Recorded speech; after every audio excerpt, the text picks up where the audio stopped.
Coba kalian bayangkan, hanya 7 dekade yang lalu, Korea Selatan adalah salah satu negara termiskin di dunia, hancur oleh perang saudara dan kelaparan. Tapi coba kalian lihat hari ini, musik mereka, drama mereka, bahkan gaya hidup mereka mendominasi dunia. Dari Jakarta sampai New York, dari Netflix sampai TikTok, Korea soft power jadi kekuatan budaya paling kuat abad ke-21 ini. Tapi pertanyaannya, bagaimana negara sekecil Korea bisa melakukan itu semua? Mari kita bahas. Di tahun 1953, Perang Korea berakhir, guys. Negaranya terbelah menjadi dua, utara dan selatan. Korea Selatan kala itu lebih mirip reruntuhan daripada negara. GDP per kapitanya aja cuma setara beberapa dolar per tahun. Namun, di balik kehancuran itu semua, lahirlah sebuah tekad. Kami tidak punya sumber daya alam, jadi kami akan mengandalkan manusia. Pemerintah saat itu mulai membangun pendidikan, teknologi, dan industri kecil. Tapi belum ada yang tahu bahwa beberapa dekade kemudian mereka juga akan membangun industri budaya sebagai senjata ekonomi baru. Dan sampai pada tahun 1970-an, di bawah Presiden Park Chung-hee, Korea berlari dalam industrialisasi. Tapi pada akhir 1980-an ada perubahan yang sangat besar, guys. Demokrasi mulai tumbuh, media bebas berkembang, dan generasi muda haus akan ekspresinya. Dan disinilah awal ide ekspor budaya mulai muncul. Pemerintah sadar Jepang sukses lewat animenya dan musik popnya, Amerika Serikat lewat Hollywoodnya. Jadi kenapa Korea tidak bisa? Why? Nah, pada 1994, Presiden Kim Yong-sam menandatangani sebuah kebijakan yang dikenal sebagai Cultural Industry Promotion.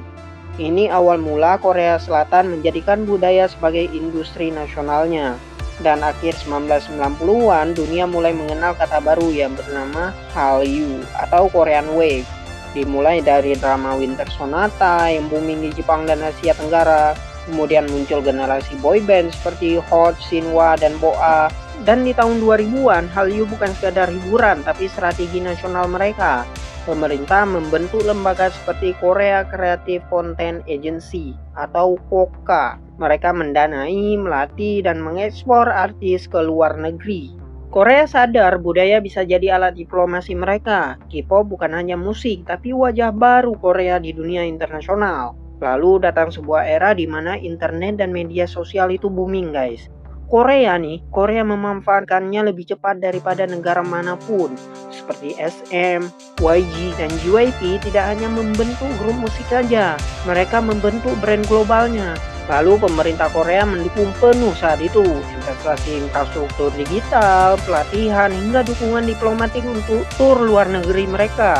Contohnya seperti BTS berpidato di PBB, film Parasite menang Oscar saat itu, Squid Game jadi tontonan global di Netflix.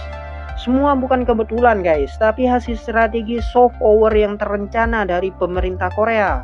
Di balik layar itu semua, Universitas Korea membuka jurusan Cultural Technology. Pemerintah menganggap setiap lagu, drama, dan game adalah ekspor ekonomi yang menghasilkan miliaran dolar. Pada 2022, ekspor konten budaya Korea melampaui 12 miliar US dollar. 12 miliar US dollar, guys. Dan saat itu wisatawan meningkat, produk kosmetik dan makanan Korea ikut melejit. Setiap drama sukses, ekspor produk pun ikut naik. Contohnya seperti Crash Landing on You memicu lonjakan pariwisata ke Pulau Jeju. Bahkan kultur diplomasi digunakan untuk memperkuat hubungan politik di Asia Tenggara dan Timur Tengah. Soft power Korea ini menjadi kekuatan ekonomi sekaligus politik mereka. Dunia melihat Korea bukan lagi sebagai negara industri, tapi kekuatan budaya global yang kuat banget, guys. Dari reruntuhan perang, Korea Selatan bangkit bukan dengan senjata, tapi dengan budaya mereka.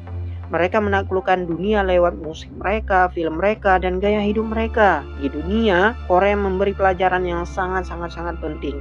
Kekuatan sejati bukan hanya dari ekonomi dan militer, tapi dari cerita dan nilai yang kita bagikan kepada dunia.